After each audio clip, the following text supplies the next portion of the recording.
football for girls. So today we're just going to walk you through 10 highlights of week 6 and then our predictions for week 7. So here's number 10. The Josh Brown domestic violence. So if you didn't know, the safety, Josh Brown of the New York Giants, we recently found out that he's been beating his wife. So reports show that his wife has been reporting the beatings. However, the NFL has been going through this whole thing of believing her, not believing her, believing her, not believing her. And just basically, if the NFL just needs to come out and say, hey, we don't care if the players beat their wives, because it's the same problem that happened with the quarterback for the Steelers, Ben Roethlisberger, when he got charged with rape and things like that. So the NFL, we just think they completely failed. So, however, when Ray Rice was caught on tape beating his wife in the elevator and then completely beat her and then spit on her, he was completely done. His career was over. Like, you just don't come back from that. And the NFL acted quickly. However,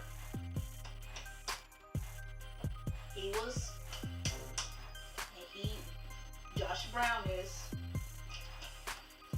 Here's number 9. So currently, the quarterback and the wide receiver, the quarterback Eli Manning and the wide receiver Odell Beckham have been getting into this little beef. Basically, Eli Manning called Odell Beckham annoying. So basically, if it wasn't for Odell Beckham, a lot of the games that they won would have been losses. So just for the quarterback to go completely just call the wide receiver annoying, yeah, he's annoying. Here's number 8. The Panthers-Saints showdown.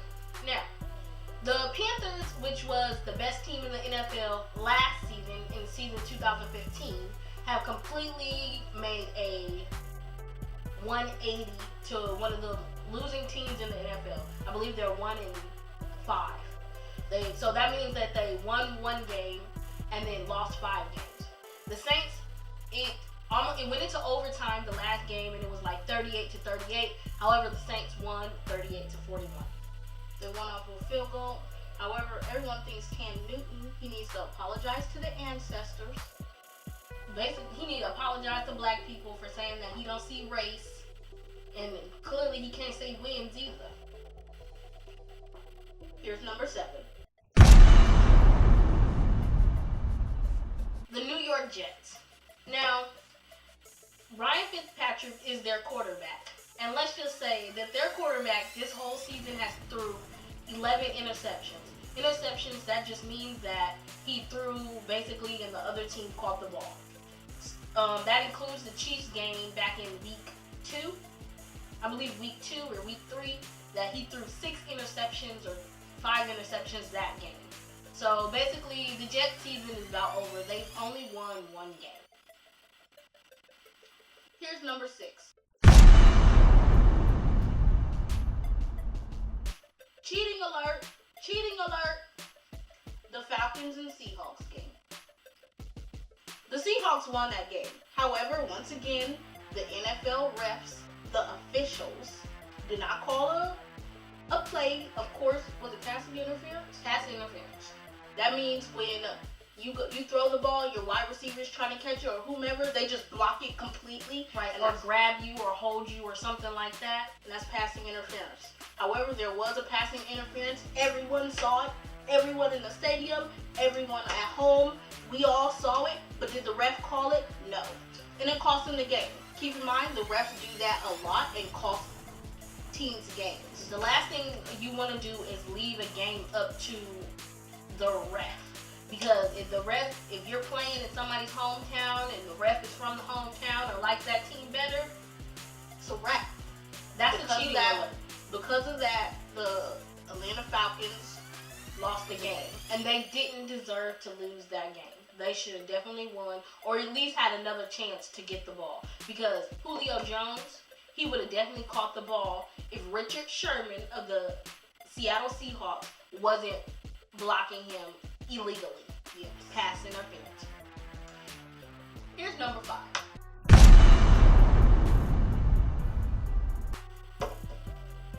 This one, it was close to my heart. The Steelers-Dolphins upset. The Steelers is one of the best elite teams in the NFL. The Dolphins is what we call the D-League. They are the worst. They're one of the worst teams in the entire NFL. However, and we just knew that the Steelers were going to win. My sister even picked them in Survival League. Right. And because they lost 30-15, I'm out of Survival League. So we're just confused because the Steelers had previously put an upset beating on our dear beloved Kansas City Chiefs. It was like 43-14. Yeah, 43-14. And we're not one of the worst. So you know they're elite. However, the Dolphins are one of the worst. So everyone's trying to figure out, but every once in a while the Dolphins pull an upset, even though they're never going to make it to the playoffs. The Dolphins are never going to make it to the Super Bowl. Nothing. Here is number 4. Here is the worst team in the NFL. The Cleveland Browns. And we're so sorry if you're from Cleveland and you've been rooting for them. The Cleveland Browns are currently 0-6, which means they've won 0 games and lost 6. And we're in week 6. They definitely need, the Cleveland Browns definitely need, number 1, a bye week to try to regroup to win a game. But usually if you go to the Cleveland Browns, they don't need a bye week. They need to clear house. They need a new everything. Yep, everything, basically. You got to start over. I feel like if you put some of the men on different teams, they'll learn. However, Cleveland Browns are the worst team in the NFL, and it's showing. Number 3. Colin Kaepernick started for the San Francisco 49ers this week. Hey! For week 6. Now, everybody, even though they really, really wanted him to win, he lost because the 49ers were not that good. Right, they suck. They should be in the D-League, honestly. However, it was a big If you guys don't know, Colin Kaepernick's been kneeling for the national anthem, even though I don't think kneeling is really a big deal. To me, it shows the same level of respect because I kneel to pray, to talk to the Holy Ghost. But he's been kneeling during the national anthem to protest police brutality. Now, because the national anthem is racist. Yeah, no one knows. It has a third verse that talks about slaves and how we're like below, how slaves were below, and of course slaves were. So it's offensive. If anyone didn't know, Colin Kaepernick is half black. Yes, he's a black man, so he's protesting it. And even if there's white players protesting it too, cool, thanks. However, we really wanted him to win, but the San Francisco 49ers, now they suck. However, they had to put Colin Kaepernick in because their racist coach, Chip Kelly, tried to keep him out, but they had to put him in because their previous quarterback was one of the sorriest quarterbacks in the whole NFL. Dak Prescott. Dak Prescott of the Dallas Cowboys has been showing out.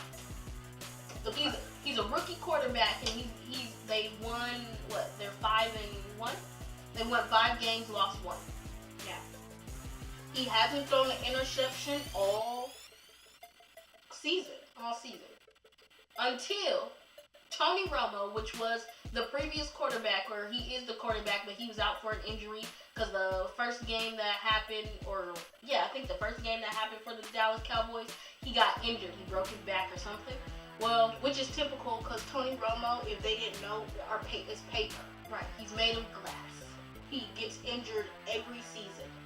Every season. We know of Tony Romo. We just don't see Tony Romo play a lot. Well, Dak Prescott has become like the Cinderella of the Dallas Cowboys. They are elite. They are top of their division. However, this past game, Dak Prescott threw his first interception. But it was right after, not insert a picture here, it was right after Tony Romo took his glass, horrible hand, his cursed hand, and touched Dak Prescott's arm, his throwing arm. It just put a black cloud on his throwing arm, and he threw his first interception. He has to shake it off and don't touch Romo no more, okay? Here's number 1. one. Of course, we're going to highlight this number one because we are fans. Now, our beloved Chiefs took down the Oakland Raiders. Oakland Raiders was believed to have defense out the water, and we were going to lose. They are 4-1. We were 2-2. That's what we heard all the time. Our Oakland Raiders are our rivals. We are definitely rival teams, and we hate each other. If you're an Oakland fan, then you don't like the San Diego Chargers, the Kansas City Chiefs, and the Denver Broncos. Why? Because just if you don't know what divisions, refer to our video of last week. Yes, it'll be down in the description bar below. But our beloved Chiefs beat the Oakland Raiders 26-10, and we were just playing great. We demolished them. And people thought we weren't, and we did. So in your face. Big ups to our lineman Poe. Yes. Big ups to the offensive coordinator for thinking of that play, for getting that touchdown. Because we got a touchdown with someone who doesn't usually get touchdowns. We appreciate you. All right, and that's all for this week for week 6. Thank you so much for tuning in. Don't forget to comment, rate, subscribe. And if you have questions, go ahead and comment in the comment section below, or there's an email address if you want to keep it personal. And we'll be back here next Sunday for week 7. Peace.